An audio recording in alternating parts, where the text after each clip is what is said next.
Mesdames, Messieurs, bonsoir. Merci de regarder Djoliba TV News et toutes nos excuses pour ce léger retard. Merci de votre fidélité toujours renouvelée au programme de Djoliba TV News et bienvenue dans votre émission En toute liberté. En toute liberté, c'est votre tribune qui donne la parole aux acteurs politiques, mais aussi aux acteurs de la société civile. Objectif, faire bouger les lignes et faire vivre notre jeune démocratie. À Djoliba TV News, nous ferons le serment de faire la télé en libéralisant la parole publique, mais aussi d'œuvrer au quotidien pour une information plurielle au service du citoyen et de la démocratie. Mesdames, Messieurs, notre invité est un personnage connu et reconnu de l'espace politique au Mali, ancien maire de la commune 4, ancien ministre et ancien éphémère Premier ministre du président Ibrahim Boubacar Keïta, mais aussi écrivain. Vous l'aurez compris, ancien président du parti Elema, vous l'aurez compris, notre invité est Moussa Mara. Moussa Mara, bonsoir. Bonsoir à Taher et bonsoir à tous ceux qui nous suivent sur Djoliba TV. Merci de répondre à notre invitation. Non, avec plaisir. Ce soir, votre état d'esprit? C'est l'état d'esprit de quelqu'un qui est engagé pour son pays, et pour la cause africaine de manière générale. C'est quelqu'un qui est aussi préoccupé par ce qui se passe aujourd'hui au Mali, même si je suis toujours optimiste. Et c'est l'état d'esprit aussi de quelqu'un qui est en bonne santé, qui loue le Seigneur pour ça et qui fera tout pour le rester et continuer à servir ses compatriotes. Okay. Moussa Mara, merci pour le principe de l'émission. Je le rappelle souvent à but pédagogique, puisque Djoliba a une couverture internationale suivie dans 44 pays. Donc nous avons une rubrique, une première rubrique qui s'appelle Sur les traces de l'invité. Ça se passe avec des photos, des images que vous allez commenter vous-même, vous rappeler le contexte, l'histoire. Avec plaisir. Chaque photo, il y a une histoire. Et après, nous allons aborder les questions d'actualité. Et la dernière partie de l'émission se fera par les téléspectateurs eux-mêmes qui vont vous poser directement 2 à 3 questions. Le principe, il est bon pour vous, monsieur Mara? Le principe, il est bon, il est démocratique, il est interactif, donc il est dynamique. Okay. À votre disposition. D'accord. Donc maintenant, avec la permission, votre permission, la permission de la réalisation générique sur les traces de l'invité.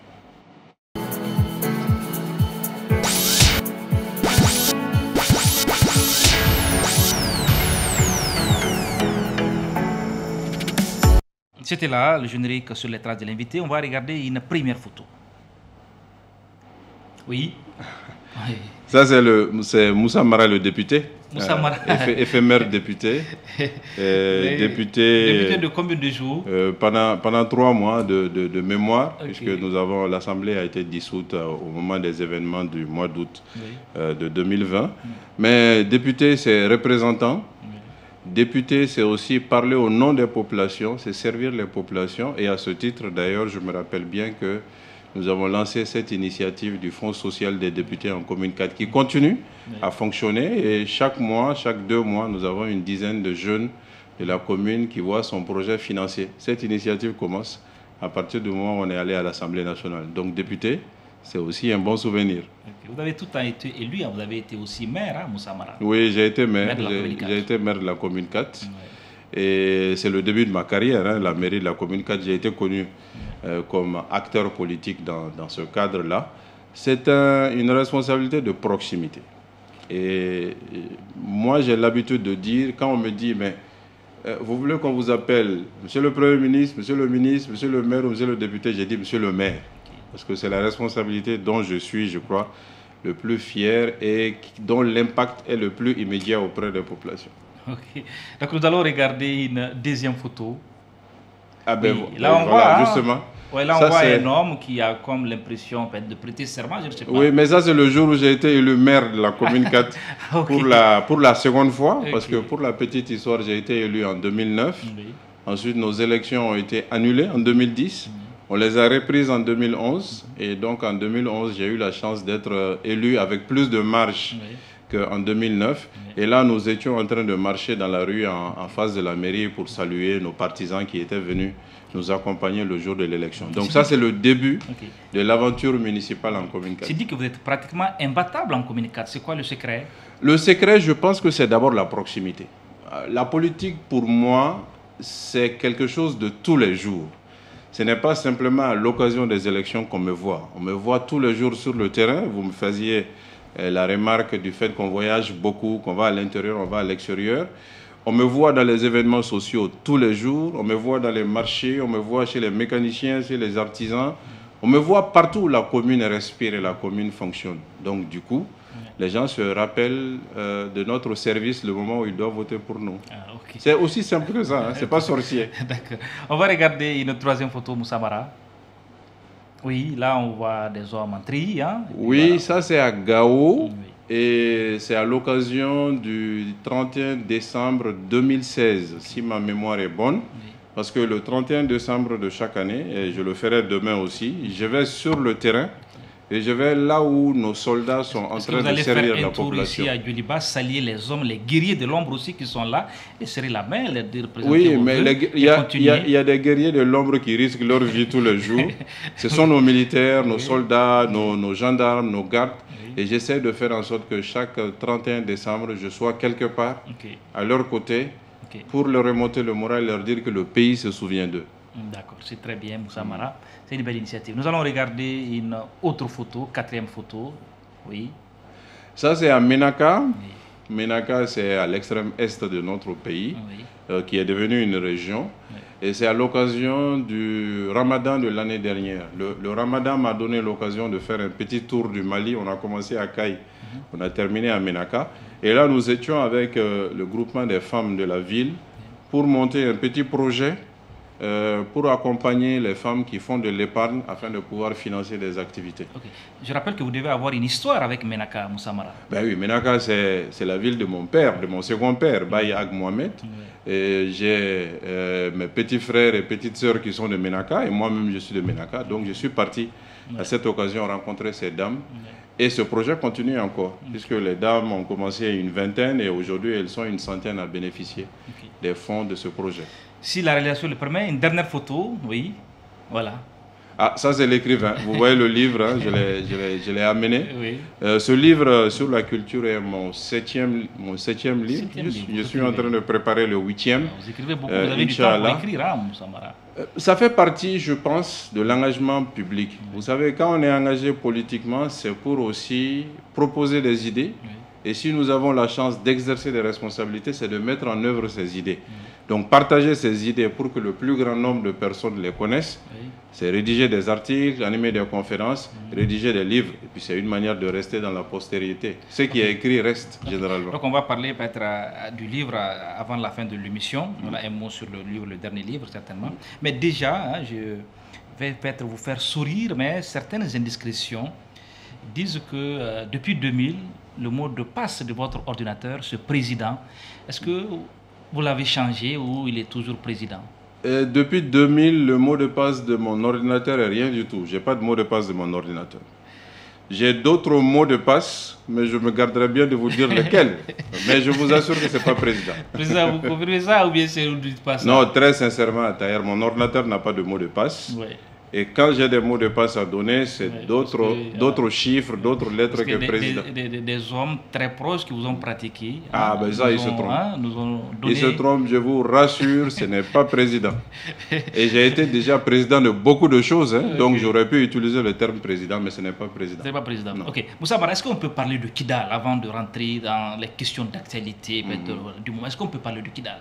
Parce qu'on se rappelle hein, que vous avez fait une visite hasardeuse à Kidal et on se rappelle de la débâcle de l'armée malienne. Est-ce qu'avec le recul, vous ne dites pas c'était une erreur de jeunesse? Oh, vous savez, le déplacement de Kidal, vous le qualifiez de hasardeux, c'est un déplacement qui a été décidé en Conseil des ministres. Bon, donc est-ce qu'une décision qui est prise en Conseil des ministres avec le chef de l'État et l'ensemble du gouvernement peut être considérée comme une décision hasardeuse? Je vous laisse la paternité de votre qualification. C'est un déplacement qui a été préparé. C'est un déplacement qui a été exécuté avec l'ensemble des forces armées de sécurité du Mali. Et c'est surtout un déplacement qui était pacifique. Les gens ne le savent pas. Il y a eu des dérapages, mais le déplacement, lui, était pacifique. Et les dérapages sont consécutifs à quoi? C'est les groupes armés qui tiennent Kidal, qui tenaient Kidal et qui tiennent encore Kidal aujourd'hui, qui ont attaqué la délégation quand nous étions dans le gouvernorat. Ça, c'est être factuel. Mais il y a un élément important, surtout en ce moment-là, il faut que nous pensions à toutes les victimes de ce déplacement. Okay. Et franchement, des victimes qui sont arrivées, oui, des victimes qui sont arrivées. Vous me permettrez juste de terminer cela. Oui, allez-y, oui. C'est d'avoir une pensée pour les victimes. C'est de prier pour le repos de leurs âmes. Ceux qui ont été blessés, certains sont encore dans leur chair blessés par ce déplacement. C'est de leur souhaiter prompt rétablissement, de leur dire « Je suis désolé et je m'excuse ». Et je pense que tous ceux qui ont participé à la visite, du chef de l'État jusqu'à l'ensemble du gouvernement, nous sommes tous désolés et nous devons tous nous excuser pour ça. Cela étant dit, c'était tout. Mea culpa des années après. C'était tout sauf hasardeux. Il dit, vous faites votre mea culpa ce soir, ce n'est pas un mea culpa. Nous sommes désolés pour ce qui est arrivé parce que une perte en vies humaines est toujours une perte en vies humaines. Vous comprenez? Donc, on est désolé et on s'excuse au nom de l'ensemble du peuple malien. Parce que le déplacement a été fait au nom de l'ensemble du peuple malien. Vous auriez pu le faire quelques jours après, mais vous étiez dans une autre posture. Mais aujourd'hui, si vous présentez des excuses... Vous savez, tout est une question de... Je vous relance. Les chancelleries occidentales avaient dit que le terrain n'était pas favorable, que vous ne devez pas être à Kidal. Vous avez eu des informations. Mais pourquoi cet entêtement d'aller à Kidal et faucher des vies humaines? Mais c'est que vous ne savez pas. Est-ce qu'il n'y avait pas des visées politiques derrière? C'est que vous savez. Je crois que vous m'avez posé la même question avec le même ton et la même qualification. Je vous ai donné la même réponse avec le même sourire. Ce qui s'est passé. Ça vous fait sourire les mots? Non, avec le même sourire. Avec le même sourire à vous. Préfet égorgé, ça vous fait sourire, Moussa Amara? Vous voulez bousculer. Vous voulez faire le buzz. Moi, je vous réponds simplement. Non, ce n'est pas le buzz. Le simple, c'est quoi? C'est sur la visite quand même, Moussa Amara. Il y a eu, parce que vous allez garder il y a eu même... avant la visite. Oui. Attends, il y a eu avant la visite le déplacement du chef d'état-major général des armées, Maman Touré, qui vit, et je l'ai dit en maintes reprises, qui est allé sur le terrain et qui, par la route, a fait le tour de la région. Et il est revenu pour me dire, Monsieur le Premier ministre, vous pouvez y aller. Ça, c'est le chef d'état-major général des armées. Excusez-moi en tant que Premier ministre de faire plus confiance à mon chef d'état-major général des armées qui vient d'une visite sur le terrain que de diplomate. Est-ce que vous n'avez pas été fouillé? Est-ce que vous n'avez pas été fouillé parce que vous étiez très jeune à l'époque, Moussa Amara? C'est là, avec le recul, est-ce que vous n'avez pas été fouillé? Non. Ce chef d'état-major-là, il a constaté quelque chose sur le terrain, il est venu le dire. Parce que le président lui-même, après votre visite, dit, Beka, je le cite, il dit, aucune fanfournard politicienne ne me fera prendre mon avion pour créer un incident entre Maliens. C'est le président Ibeka qui parle, donc ça veut dire qu'il est en contradiction avec votre action. Mais c'est le même président Ibeka qui a dit au lendemain de mon retour que c'est lui qui m'a envoyé à Kidal et que tout ce qui a été posé comme acte par le Premier ministre l'a été dans l'intérêt du Mali. Il n'a provoqué personne et ce qui s'est passé est à mettre au passif de ceux qui l'ont attaqué. Il a fait un discours à la nation et ce discours il est public. Je ne sais pas si vous l'avez écouté. Mais les morts sont regrettables, Moussa Amara. Absolument. Et il faut être désolé. Avant vous, Tatamli a renoncé au voyage. Oui. Le ministre qui vous a précédé, il a renoncé au voyage. Mais bien sûr. Et vous, vous ne l'avez pas fait. Et moi, je viens de vous dire que le chef d'état-major général des armées est venu dire au Premier ministre que je suis qu'il n'y a pas de problème. Qui croit? Le chef d'état-major général des armées du Mali ou des diplomates étrangers? À Kidal, des officiers de l'administration auraient refusé d'escorter votre convoi. Mais vous avez insisté ils sont libres pour aller avec l'armée malienne. Je ne sais pas si vous savez, ces mêmes officiers sont venus, ces officiels sont venus ensuite me proposer les véhicules blindés de l'aménagement. Comme il avait refusé une première fois, j'ai dit restez sur cette posture, je vais rester avec les véhicules de l'armée malienne et le véhicule de commandement du gouverneur. C'est que nous avons maintenu. Est-ce que vous étiez resté avec les militaires ou bien après vous les avez lâchés? Vous étiez où après? Je vous laisse poser cette question aux militaires. Je suis resté dans le camp de l'armée malienne. Et quand on m'a proposé d'aller dans le camp de l'aménagement, j'ai refusé. J'ai dit, si je dois mourir, je préfère mourir dans le camp de l'armée malienne. Et c'est ce qui s'est fait avec l'ensemble des ministres qui étaient avec moi. Il y avait 8 ministres et un chef de cabinet. Et depuis, on avait perdu Kidal, Moussa Amara. Est-ce que vous pensez qu'on l'avait obtenu Kidal avant? C'est ça la question. Au moins, l'armée était là, le drapeau malien. L'armée est là aujourd'hui à Kidal. Je ne sais pas si vous le savez. Nous avons un gouverneur. Nous avons le drapeau malien. Ou bien à Taher. Oui. Bon. Mais votre action a quand même coûté des vies humaines, Moussa Mara. Mais je viens de le dire. En tant que politique qui aspire diriger le pays. Je viens de le dire encore une fois. Oui. Cette action a été engagée dans un cadre républicain. Ok. Cette action a été mise en œuvre avec la préparation nécessaire. Il n'y a pas de regret. Cette action mais a été vous conduite dites que préparation nécessaire avec les pertes en vies humaines, Moussa Mara. Mais avec la préparation nécessaire. Parce que les renseignements, c'est-à-dire que le rapport de la commission d'enquête disait que les groupes armés faisaient 1500, alors que l'armée malienne faisait 256 éléments. Je viens de vous rappeler à Taher, le chef d'état-major général des armées s'est rendu à Kidal 2 semaines avant que je n'y aille. C'est vérifiable. Il a circulé à Kidal. Il est revenu, il m'a dit clairement, vous pouvez y aller, il n'y a pas de problème. Une partie de votre délégation est restée à Gao. Ça, c'est, je dirais, les péripéties de l'histoire. Si vous voulez faire référence au Premier ministre Boubé, qui était ministre de la Défense, il est resté, il est retourné à Bamako parce qu'il présentait des signes de maladie et je l'ai autorisé à retourner à Bamako. Mais pour moi, ça, c'est des anecdotes. Oui, mais vous n'êtes pas très à l'aise sur ce dossier-là. Ça s'est dit que vous n'êtes pas très à l'aise. À Taher, si vous le souhaitez, on peut continuer l'heure entière sur le dossier. On va finir. Moi, je me suis exprimé sur le dossier de Kidal, je pense, 1002 fois. Ça va être le 1003e fois. Si vous voulez, on peut continuer toute l'heure entière. On va boucler. Parce que c'est que ça vous rappelle des souvenirs pas très agréables. Hein? Mais c'est normal. Ça peut vous appeler des erreurs. Ça peut si vous rappeler aussi des erreurs de stratégie. Des pertes en vies humaines. Ce n'est pas un problème de stratégie ou de calcul politicien. Parce que moi qui suis devant vous, je pense que j'aurais pu mourir moi aussi. Vous êtes d'accord avec moi? Vous avez mesuré les gains politiques, par exemple, les dividendes politiques. Vous savez, vous étiez rentré dans ça. Vous savez, moi je peux vous assurer d'une chose. Ma vie politique est toujours orientée conformément à l'intérêt général. C'est cet intérêt général qui m'amène des fois à renoncer à ma candidature à des élections. Il y a des illustrations à ça. On va en parler. Donc, parlons rapidement. Sur Kidal, je suis serein. Je suis désolé. Et je m'excuse.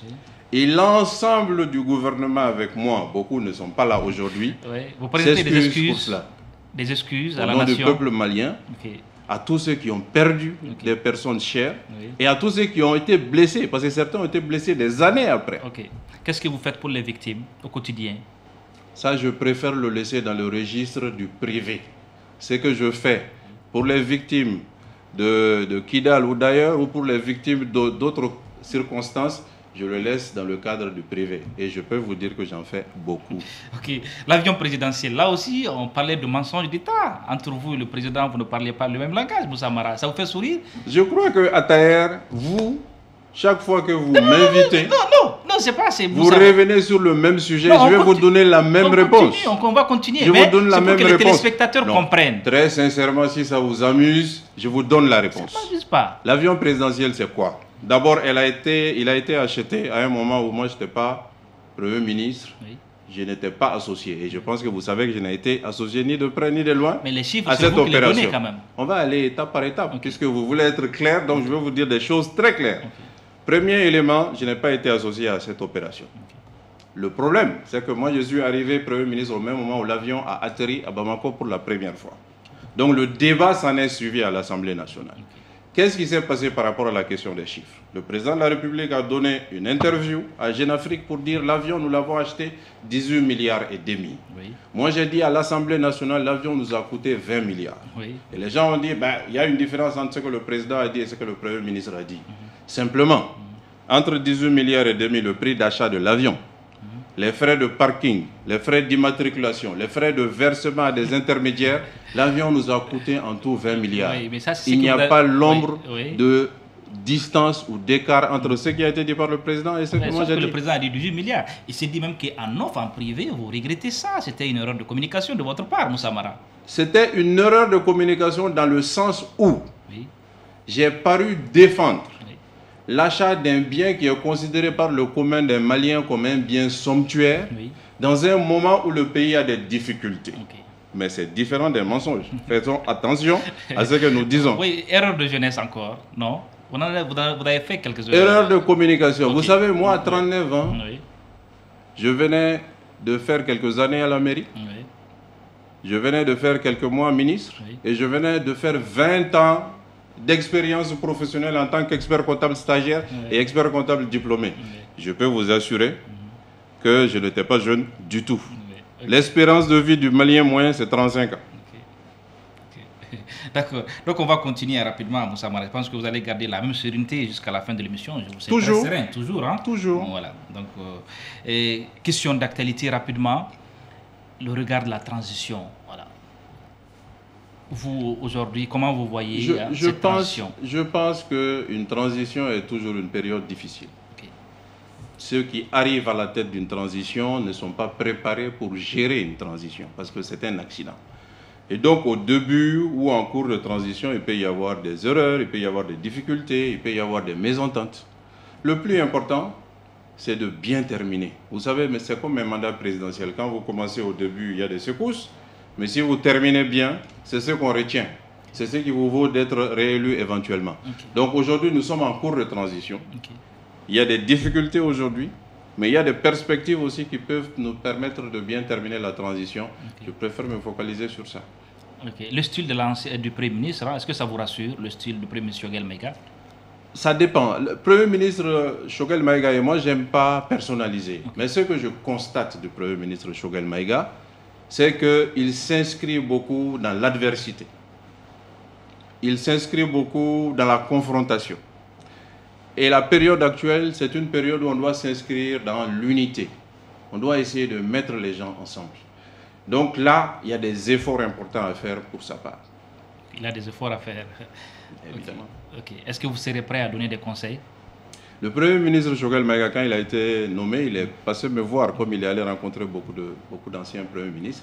J'ai eu l'occasion de lui dire ce que je pense de cette charge difficile, mais exaltante, puisque c'est un moment important de l'histoire de notre pays, qu'il se batte pour le pays, mais qu'il tienne compte de l'esprit de la transition qui est l'inclusivité.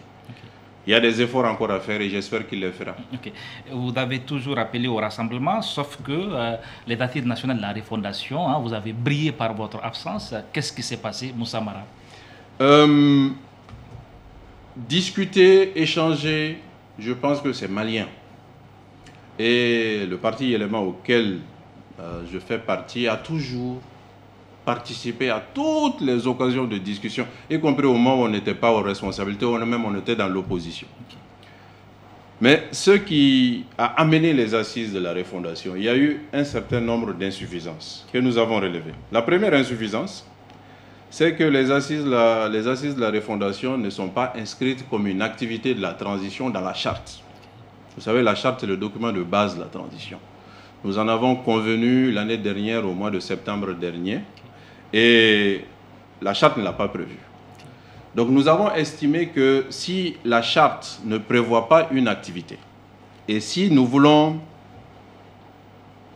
maintenir cette activité, l'idéal aurait été de remettre les gens ensemble, de corriger la charte, et ensuite de mener cette activité. Cela n'a pas été fait, comme vous le savez.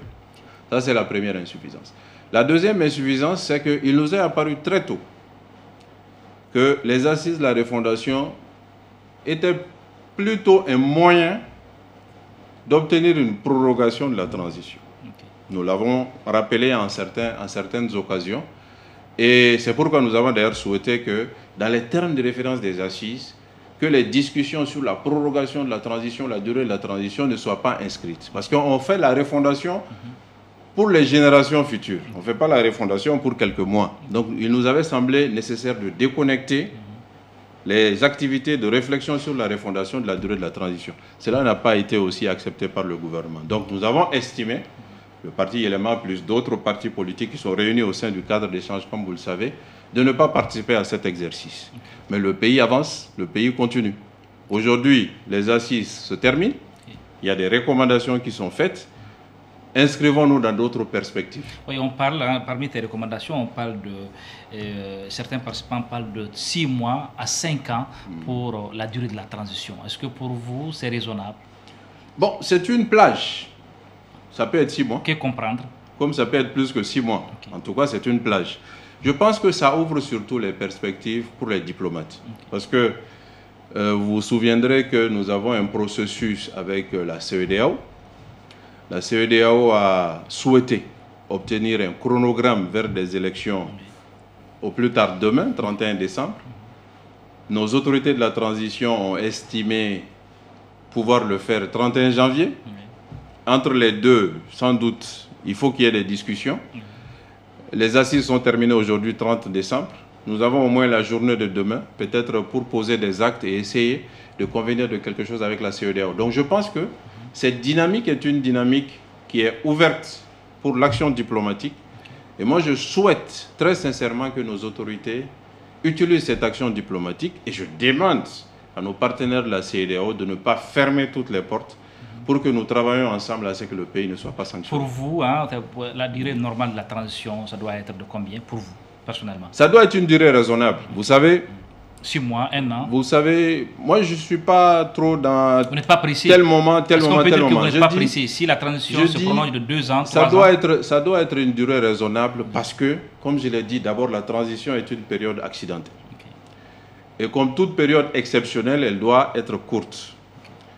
Maintenant, il y a des délais, on va dire, techniques minimaux pour que nous puissions organiser des élections. Le ministère de l'administration territoriale est là, des autres acteurs sont là, et ils peuvent donner des éléments techniques pour dire le temps minimum qu'il nous faut pour aller vers les élections. Oui. Ensuite, il y a des réformes indispensables à conduire pour aller vers les élections. Okay. Les réformes indispensables, le minimum technique, ceux-ci doivent donner un temps raisonnable. Okay. Si on doit faire des élections demain, est-ce que vous serez candidat pour la future présidentielle? Vous conviendrez avec moi que ce n'est pas sur le plateau des ATR, aussi aimable qu'il soit, que je vais déclarer ma candidature à une élection dont les dates ne sont pas connues. Je pense que quand les dates seront connues, quand les processus seront établis, mon parti, auquel j'appartiens, mettra en œuvre son processus de désignation du candidat, et en ce moment, ce candidat peut être Moussa Mara. On va regarder un peu dans le rétroviseur. Le 18 août, quand vous avez vu le président Ibeka qui vous avait pratiqué rendre sa démission à la télévision, quel était le sentiment qui vous a animé ce soir-là? Gâchis. Parce que très sincèrement, le président Ibeka, beaucoup de personnes ont souhaité qu'il apporte des changements à la gouvernance. Beaucoup de personnes, y compris ma personne. Je me rappelle encore qu'après les élections législatives de 2020, je lui ai préparé des notes pour lui dire, je pense qu'il faut peut-être faire ci, il faut peut-être faire ci, il faut aller dans ce sens. On s'est rencontrés aussi en certaines occasions, j'ai eu l'occasion de le faire. Malheureusement, toute autre personne, dont moi, qui ont voulu vraiment que les choses ne se déroulent pas de cette manière, on n'a pas été écoutés. Et donc ce qui s'est passé, c'est un gâchis, parce que ça a mis le pays encore dans une autre transition, dans une autre période d'incertitude. Et vous vous souviendrez sans doute que la transition, c'est aussi beaucoup de perspectives qui sont brisées. Vous avez beaucoup de partenaires du pays qui préfèrent suspendre leur action avec le pays en attendant que nous soyons dans un régime démocratiquement élu. Donc c'est un gâchis. Vous l'avez côtoyé, quelle qualité vous gardez de l'homme, qualité qui vous a marqué chez lui? Je pense que je ne vous ferai pas un scoop en disant que c'est quelqu'un qui est entier, c'est quelqu'un qui a la main sur le cœur, qui a un gros cœur. Un gros cœur, ça veut dire quoi? Gros cœur, ça veut dire il est très sensible. Okay. Et il est très humain. C'est pourquoi de temps en temps, vous le voyez verser quelques larmes. Et il a une certaine générosité, il a une certaine disponibilité vis-à-vis des relations humaines. Et c'est ce qui fait aussi que beaucoup de personnes lui sont attachées personnellement. Okay. On disait qu'il n'était pas accessible. Hein? Est-ce que c'est vrai, Moussa Mara? Vous confirmez? Moi, du temps où j'étais ministre ou Premier ministre, j'ai toujours eu la chance de pouvoir le voir quand j'ai souhaité le voir. Et des fois, c'était 2 h du matin ou des fois, c'était 8 h du matin. Donc moi, je ne peux pas vraiment le dire, en tout cas en tant que responsable en fonction. Okay. Est-ce que vous continuez d'avoir... Vous avez de ces nouvelles? Je sais qu'il se soigne, qu'il fait des déplacements en dehors du Mali de temps en temps pour se soigner. Je pense que ce que nous pouvons simplement souhaiter pour lui, c'est un prompt rétablissement et puis qu'il continue à mener sa vie comme d'autres anciens présidents de notre pays et que le pays continue à avancer. Okay. On ne vous a pas vu dans la lutte du M5 RFP. Hein? Qu'est-ce qui s'est passé, Moussa Mara? Ben là aussi, en fait... Généralement, on ne voit pas dans l'élite populaire. Non, rassurez-vous. Qu'est-ce qui s'est passé? Yéléma a une posture. Okay. Nous avions dit en son temps, du temps du M5 RFP, que le diagnostic posé par le M5 RFP, nous le partagions. Okay. Et on n'a pas attendu le M5 RFP pour le dire. Mais la solution préconisée, le départ du président, nous ne souscrivons pas à ça. Nous estimons qu'un président a un mandat. Il doit terminer son mandat. Voilà la raison principale pour laquelle nous n'avons pas adhéré au mouvement du 5 juin. Mais vous comprenez le combat, la justesse du combat. Nous partageons le diagnostic, mais pas les solutions. Pas les solutions. Ok. Donc, aujourd'hui les élections, la sécurité, hein, ils sont nombreux qui disent qu'on ne peut pas faire des élections aujourd'hui au Moussa Mara avec le contexte sécuritaire très dégradé. Est-ce que vous pensez que c'est un argument qui tient la route? Je pense que c'est un argument qui peut se comprendre. Mais en même temps, on peut opposer à cet argument tout de suite, mais si on diffère les élections indéterminément pour des raisons de sécurité, et si la sécurité ne s'améliore pas, peut-être qu'on va faire 10 ans sans élection. Le Burkina Faso, qui est un pays voisin qui affronte à peu près les mêmes difficultés, a réglé ce problème en créant les conditions d'un certain consensus entre les acteurs politiques sur des zones d'insécurité où il est difficile d'organiser des élections, sur des zones où on peut organiser des élections. Il y a un accord politique autour de cette question. On a sécurisé l'essentiel des endroits où on a organisé des élections. Je pense que ce n'est pas au-dessus des possibilités du Mali. Oui, un ancien Premier ministre, Soumaïl Boubaye Maïga, est malade. Sa famille demande à ce qu'il soit évacué d'urgence. Jusque-là, il n'y a pas eu de réaction côté autorité. Quel est votre regard justement sur cette question? Aujourd'hui, il y a une procédure à l'encontre du Premier ministre Boubaye. Moi, personnellement, je ne commente pas les procédures judiciaires. Je fais confiance à la justice. Je demande à la justice d'agir de manière sereine, en dehors de toute contingence politique, et de faire droit à la présomption d'innocence. À l'intérieur de ce processus, il est malade. Je crois qu'il est dans une clinique de la place en ce moment en train d'être soigné. Il y a des requêtes pour qu'il puisse aller à l'extérieur du pays. Je fais confiance aux autorités pour répondre à ces requêtes et pour justifier leurs réponses. Vous l'avez rendu visite depuis qu'il avait séjourné dans un premier temps. Je n'ai pas eu cette chance. À la maison centrale. Est-ce que vous avez tenté? Je n'ai pas eu cette chance, mais d'autres responsables du parti l'ont fait. Okay. Vos relations sont toujours... je dis que vous avez des relations un peu compliquées avec... nous étions dans le même cadre, le cadre d'échange des partis politiques pour la réussite de la transition. On s'est côtoyés, on a mené des réunions ensemble au moment où il a été privé de sa liberté. Donc je n'ai pas de problème particulier avec lui, comme avec d'autres acteurs politiques. Hein. Vous savez, quand nous sommes dans la compétition politique, peut-être nous pouvons être opposés, c'est des débats d'idées. Mais quand il s'agit de construire le pays, quand il s'agit de faire en sorte que la transition actuelle réussisse, je pense qu'il n'y a pas de place aux animosités. Ok. Moussa Mara, vous, le monde religieux, hein, c'est aussi un grand amour. Hein. Vous avez tout dernièrement célébré Noël avec le monde catholique. Hein. Et souvent aussi, si c'est les musulmans, vous êtes toujours présents. Est-ce qu'il n'y a pas une instrumentalisation du sacré de la religion chez vous? À des fins politiques, par exemple. Je ne sais pas si vous suivez un peu ma trajectoire, mais je ne pense pas que vous avez entendu un seul moment demander à un leader religieux d'appeler à voter pour moi. Et je ne pense pas que vous avez entendu une seule fois un leader religieux appeler à voter pour moi. Sur la question de la religion, moi je distingue ce qui relève du privé, de la conviction profonde, et de ce qui relève de la politique. Moi je suis un homme de foi. Je suis musulman, je pratique et je suis persuadé que la religion a une place importante dans la vie d'un individu. Okay. Donc je ne me cache pas dans ma pratique religieuse. Okay. Mais en même temps, notre pays est un pays laïque avec plusieurs religions. Moi je suis un responsable public, okay. Je ne peux pas être dans les activités d'une religion, même si c'est la mienne, oui. et ignorer les activités d'autres religions. Ça s'arrête là. Okay. Vous ne me verrez pas demander... Je me rappelle, hein, quand vous étiez Premier ministre, hein, l'organisation en grande pompe hein, des coupures de jeûne collectives. Hein, voilà. Mais vous ne savez pas, hein, je le fais chaque année. Hein, je ne sais pas. Maintenant, comme je suis plus peut-être Premier ministre, peut-être qu'Attaher ne me suit pas. Mais sinon, je pense que peut-être je fais plus aujourd'hui que quand j'étais Premier ministre. Je vous ai rappelé tout à l'heure que j'ai fait de Kaye à Ménaka. Cette année par rapport aux coupures. Ça, je ne l'ai pas fait en tant que Premier ministre. Ok. Et cette immersion des religieux dans l'espace politique, quel est votre je viens de publier une vidéo, justement, cette semaine, sur cette question. Okay. Pour dire que le Mali, aujourd'hui, a besoin... La vidéo est disponible où, la vidéo? La vidéo est disponible sur tous les réseaux sociaux. Okay. Ce sont des vidéos que je publie toutes les 2 semaines depuis maintenant 7 ou 8 mois sur ma compréhension de la plupart des sujets importants du pays. Et cette semaine, j'ai traité la question de la culture et des religions. Sur la question religieuse, je pense qu'il nous faut maintenant définir une politique des religions dans notre pays. Donner un contenu à notre laïcité.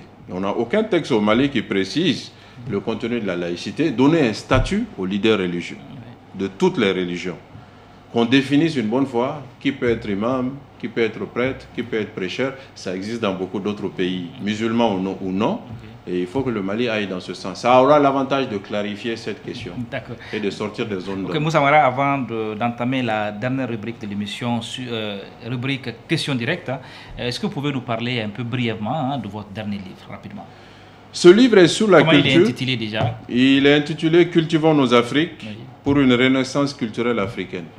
Simplement, moi je suis un homme de chiffres, donc normalement éloigné de la culture. Mais je me suis rendu compte très rapidement que dans le monde tumultueux qui s'annonce, où les hommes vont être de plus en plus riches, ils vont être de plus en plus lotis matériellement, mais les hommes seront de plus en plus demandeurs de sens à leur vie. Et c'est la culture qui va faire ça. C'est les racines, ce sont les traditions.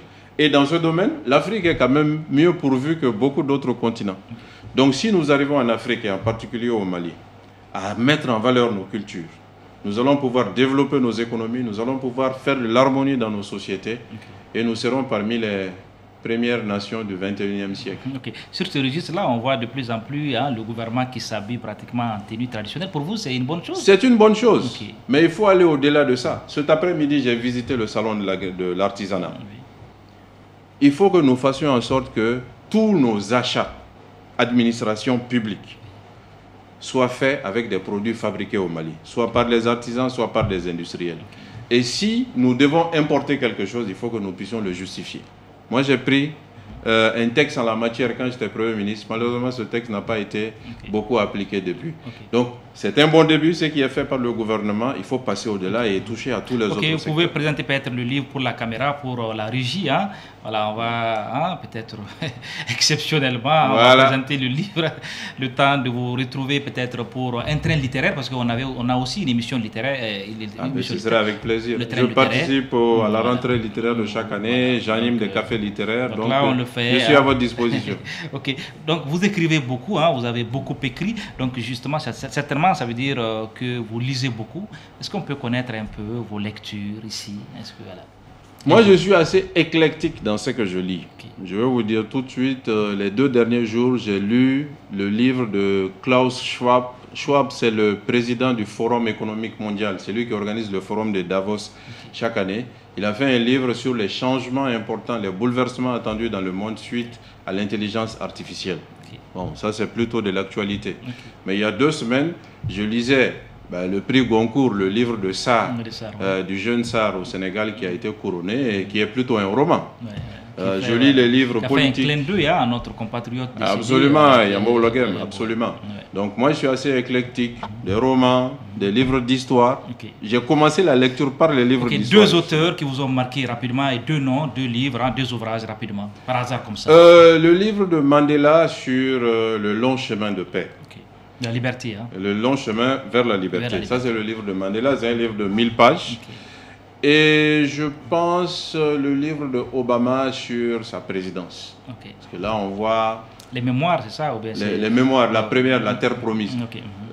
Toute la préparation, l'incertitude, la victoire et la gestion du pouvoir et avec des moments de tension très élevés. Ce sont ces 2 livres qui me viennent à l'esprit. Mais il y en a beaucoup d'autres. Il y en a beaucoup. Ok, Moussa Mara, donc on va entamer avec le sourire. Voilà, vous étiez un peu tendu un moment, mais là, je reconnais le Moussa Mara très serré. Ou l'affaire de l'avion, j'ai l'habitude de répondre, je continuerai. Question de journaliste, parce que souvent on est aussi le relais de l'opinion publique, Moussa Mara. Continuez autant que vous pouvez, je vous donnerai les mêmes réponses. Nous allons entamer la dernière rubrique de l'émission. Question, rubrique question directe. Générique.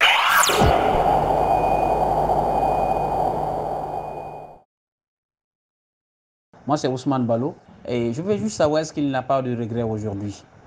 Le fait qu'il ait affirmé son soutien à une transition dirigée par les militaires. Il était parmi les premières personnes à avoir clairement dit de laisser ces militaires-là diriger la transition. Moi, c'est Barry Magakou. J'aimerais demander à M. le Premier ministre Moussa Mara, lui qui a toujours opté pour le rassemblement des Maliens, pourquoi a-t-il refusé de participer concrètement, je dis, hein, aux assises nationales. Pourquoi cette politique de chaise vide? Bonsoir, Monsieur Mara, Chekna Traoré. Ma question est de savoir le ressenti personnel que M. Mara a eu le 18 août 2020 lors de la chute du président Ibeka, après sa neutralité durant toutes les activités du M5 et les différents postes qu'il a eu à occuper pendant le régime du président déchu. Merci beaucoup. Moi, je m'appelle Sissi Koulibaly. Pourquoi les partis éléments, en particulier son Excellence Moussa Mara, s'est retrouvé dans un regroupement des cadres des partis politiques qui ont toujours combattu les partis éléments et les leaders Moussa Mara.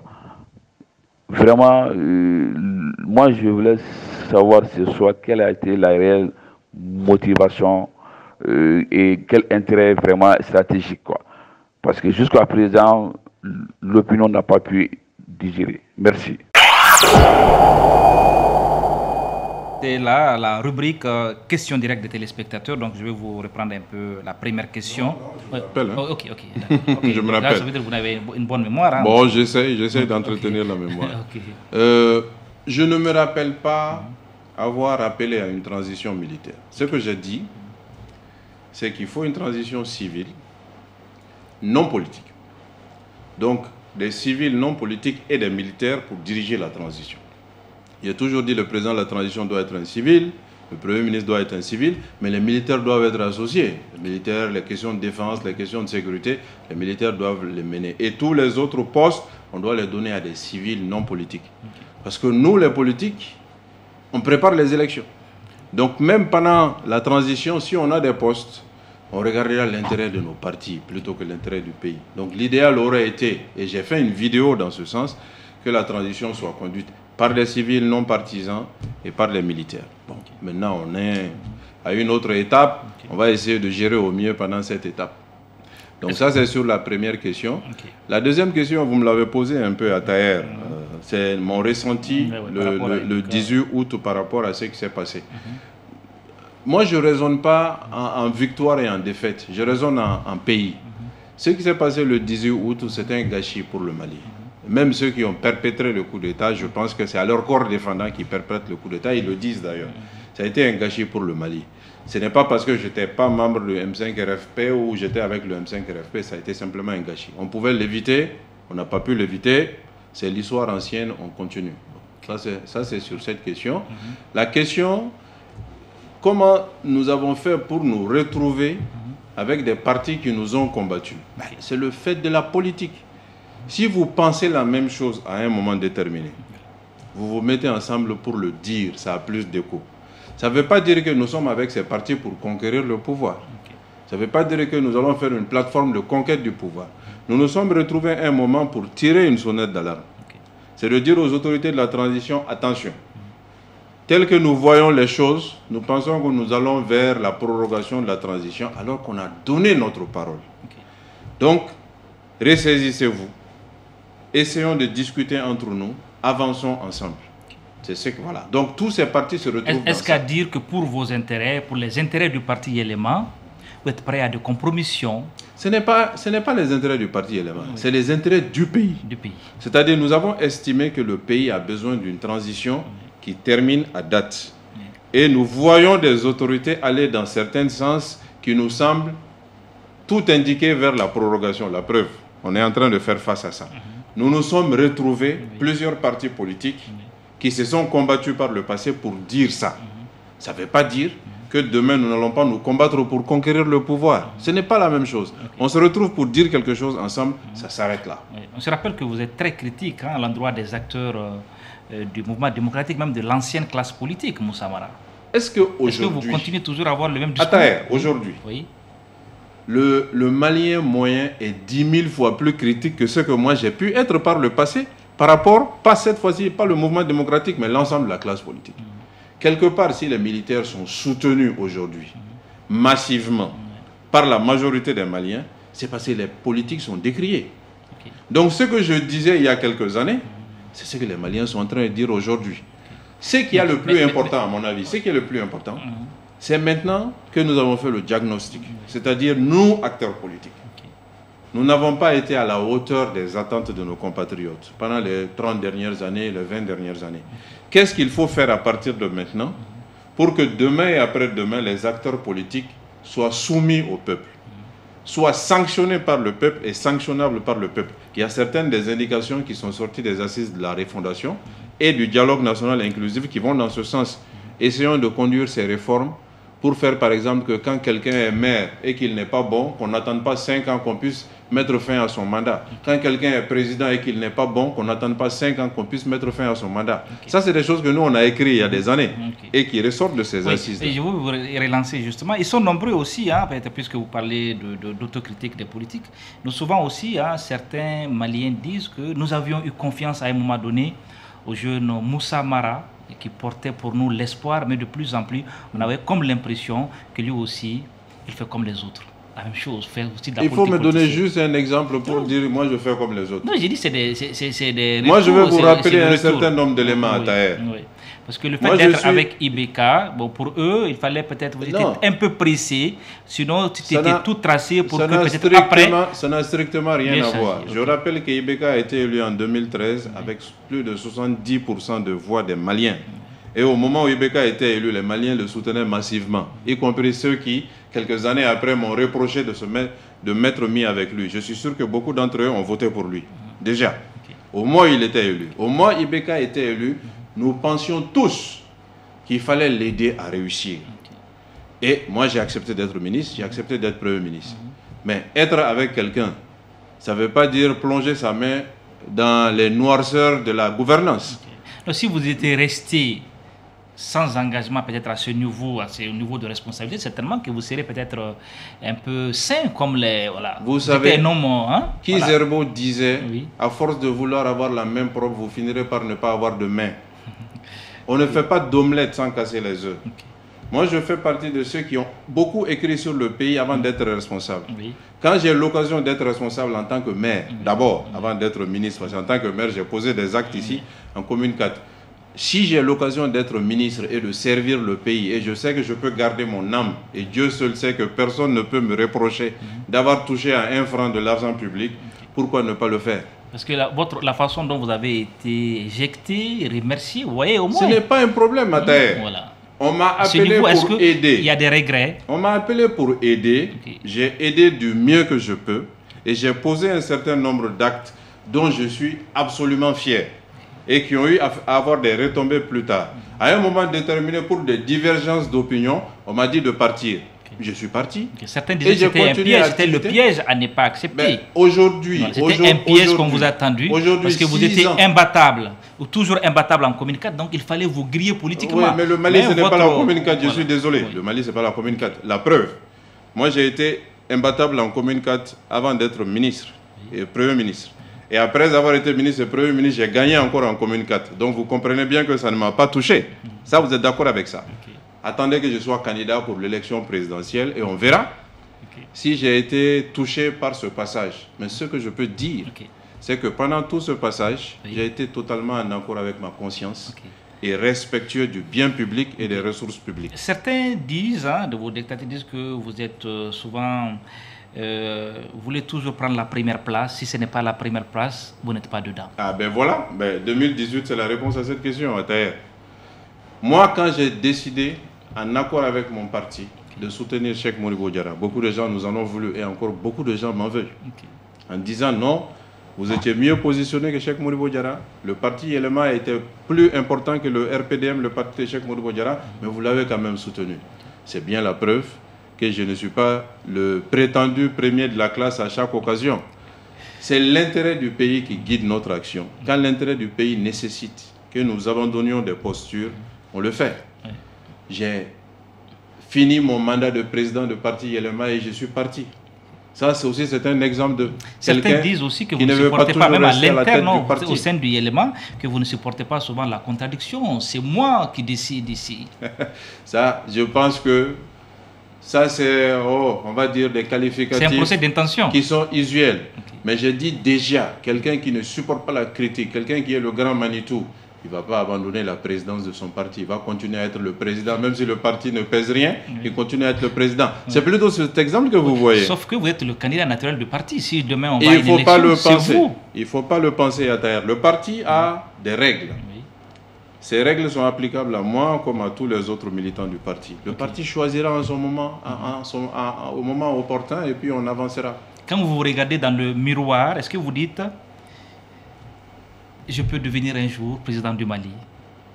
Quand je me regarde dans un miroir, ce n'est pas ce que je me dis. Quand je me regarde dans un miroir, je me dis, est-ce que vous pouvez vous regarder dans le miroir demain et dire vous êtes fier de ce que vous êtes en train de faire? C'est tout. Le pouvoir appartient à Dieu. C'est Dieu qui le donne et c'est Dieu qui le retire. Donc moi, je crois profondément à cette maxime.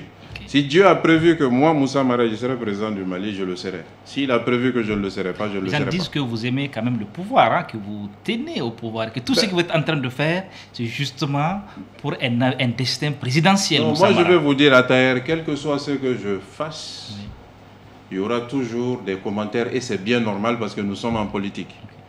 J'ai dit aujourd'hui, quelqu'un qui est à la tête de son parti, le parti se développe. Cette personne fait en sorte que dans les textes du parti, parce que depuis la création du parti, c'est ce que j'ai voulu, avec beaucoup d'autres personnes, ce mandat arrive à expiration, il ne cherche pas à modifier les textes du parti pour se maintenir, on ne va pas dire que c'est un assoiffé de pouvoir. Quelqu'un qui renonce à une candidature toute désignée, après avoir fait le tour du monde plusieurs fois, vous en êtes témoin, entre 2015 et 2018, et le tour du Mali plusieurs fois, il renonce pour soutenir quelqu'un d'autre qui est moins bien placé que lui, ce n'est pas quand même un assoiffé du pouvoir à Taher. Mais j'ai l'habitude. Si je n'avais pas fait ça, on serait en train de dire exactement la même chose. Donc, quel que soit ce que je fais, il y a des qualificatifs. Ça montre bien l'intérêt, et je m'en réjouis de cet intérêt. Okay. Mais il y a des questions que je n'ai pas répondues. Oui, je pense voilà, vous avez combattu, des partis qui vous ont combattu. Hein, et puis oui, il y a la question de la chaise vide. La politique de la chaise vide. Ouais. La politique de la chaise vide. J'ai dit, moi j'ai reçu les organisateurs des Assises nationales de la Refondation. J'ai reçu le ministre Rikassa, j'ai reçu Zéni Moulay. Je leur ai dit la même chose. Et le président Assimi Goïta lui-même dans son discours, je pense qu'il a résolu cette question. Les Assises sont le point de départ de la Refondation. Ce n'est pas le point d'arrivée. Après les assises, il y a une centaine de recommandations. Il y a des équipes qui vont être mises en place et ces équipes vont commencer à identifier les réformes à conduire à partir des recommandations. Donc il y a un long processus et selon Zéni Moulay, ça devrait prendre au moins 20 ans. Ça veut dire que nous avons largement le temps de pouvoir réintégrer le processus, de jouer notre rôle et nous allons le faire. Ok. Moussa Mara, nous sommes pratiquement à la fin de l'émission. On a posé le diagnostic. Maintenant, que faire pour sortir de la crise? Je pense qu'aujourd'hui, il y a de l'espoir. 30 décembre 2021. Souhaitons simplement que le 31 décembre 2021, que nos autorités, forts des conclusions des assises, engagent des discussions avec nos partenaires de la CEDEAO pour qu'en début de 2022, on évite les sanctions. Et que ces discussions nous permettent d'aboutir à un chronogramme et un délai raisonnable. 6 mois, 8 mois, mais on arrive à quelque chose, 1 an, qu'on arrive à quelque chose. Maintenant, donnons-nous tous la main.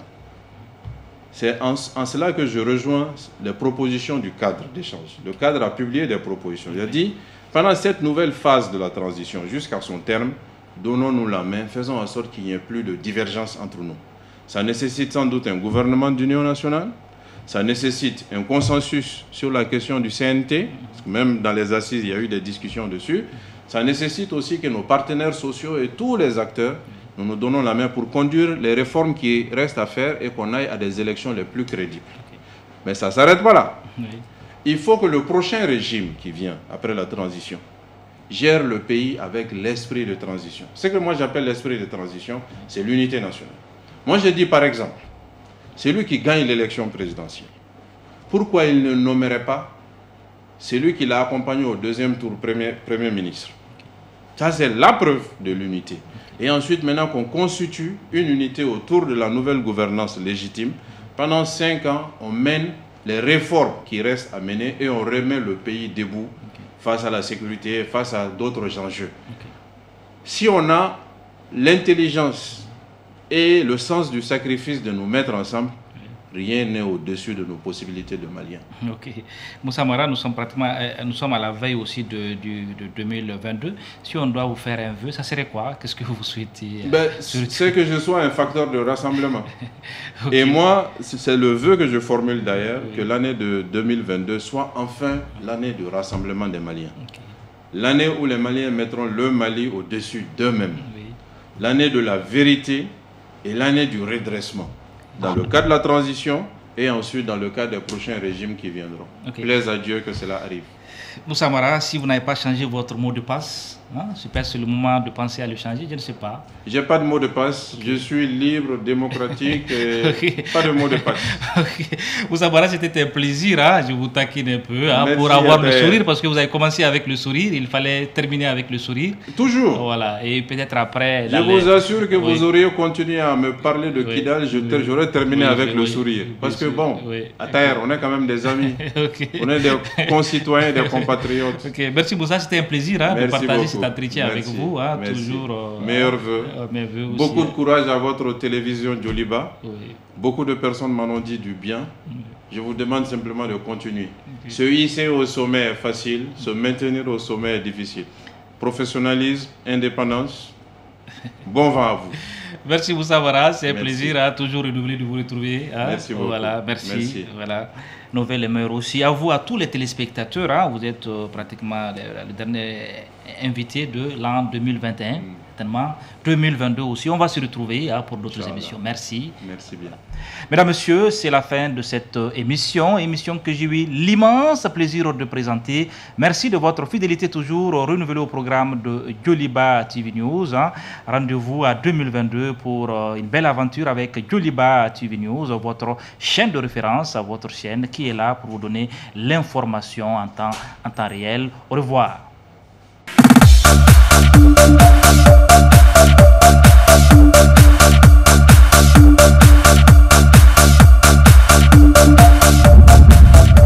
En toute liberté.